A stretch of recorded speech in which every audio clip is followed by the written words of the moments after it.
Every time you chase, you give away a part of your power. It isn't because she took it from you. It is because you handed it over willingly, piece by piece, until nothing was left of your sovereign self. You chase because you yearn to feel chosen, to be seen, to feel wanted in a world that often makes you feel invisible. But in that very moment, the instant you begin the chase, you relinquish your role as the man who chooses. You become the one begging to be chosen, and that is precisely when your masculine energy begins to die. It is a quiet death, a slow erosion, an invisible decay that hollows you out from the inside until only a shell of the man you were meant to be remains. Most men mistake this desperate act of chasing for persistence, for the romantic ideal of a relentless pursuit. But it is not persistence. It is a symptom of a much deeper affliction, validation addiction, the silent, creeping disease of modern men. Chasing is not a genuine movement toward love. It is a frantic, headlong flight away from the gnawing emptiness within you. You are not truly chasing her. You are chasing the fleeting, intoxicating feeling she provides, the powerful illusion of being wanted, of being enough. That illusion becomes your drug, the high you cannot live without. And the withdrawal, the crushing, soul-deep agony you feel when she inevitably pulls away, is what ultimately breaks you.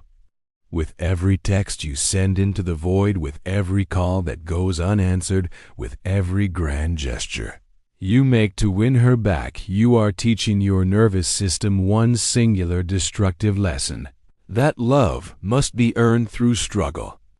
You are conditioning your very biology to believe that affection is something that must be proven, that peace can only be found after a long and arduous battle.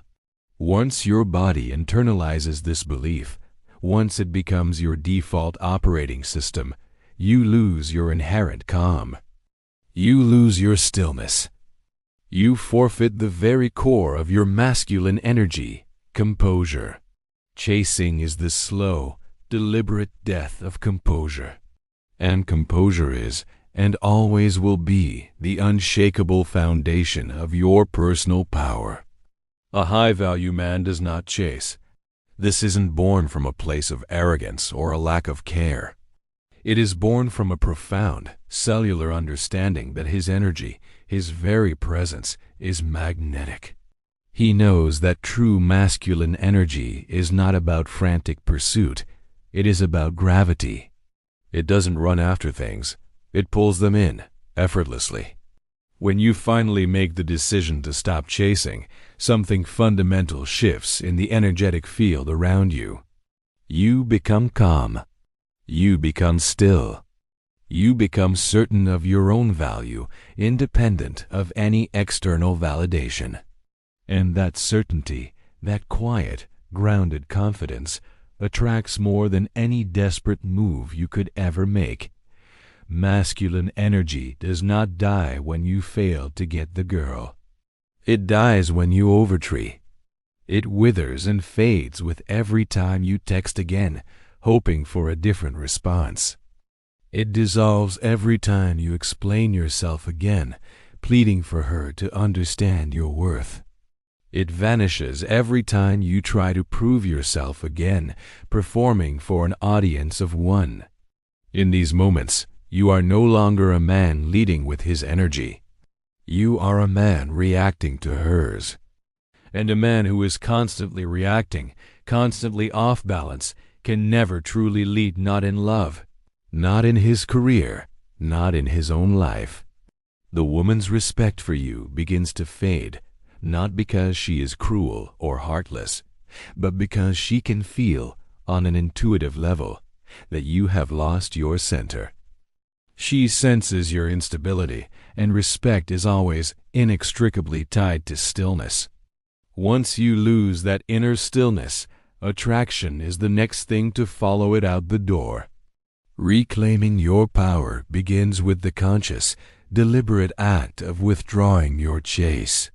It starts the moment you stop trying to make her see your value and instead begin the crucial work of feeling it for yourself. The first step is to silence the frantic, compulsive urge to respond to her immediately. Let her feel the weight of your absence, and more importantly, allow yourself to feel the power of your own presence. Let the silence expand, and in that space, find yourself again. The second step is to detach completely from the outcomes. Your worth, your sense of self, your very identity as a man does not depend on her reaction, her approval, or her return. It depends solely on your discipline, on your commitment to your own path. The final and most crucial step is to rebuild your center. Pour that energy you were expending on her back into yourself. Meditate to quiet the storm in your mind. Train your body until it is a vessel of strength and resilience.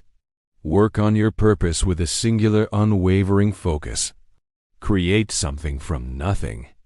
Every single hour you spend investing in your mission, in your growth, in your own sovereign world, is an hour that brings your energy back home to its rightful place within you. Masculine energy inevitably returns when a man's attention turns decisively inward. You cannot chase and be masculine at the same time. The two are mutually exclusive forces. One path feeds your neediness, your addiction to validation, your deep-seated fear of emptiness. The other feeds your power, your composure, your unshakable sense of self. The choice is yours, and it is a choice you make with every action, every thought, every moment of restraint. Stop chasing. Withdraw your energy. Return to stillness. That is how you get it back.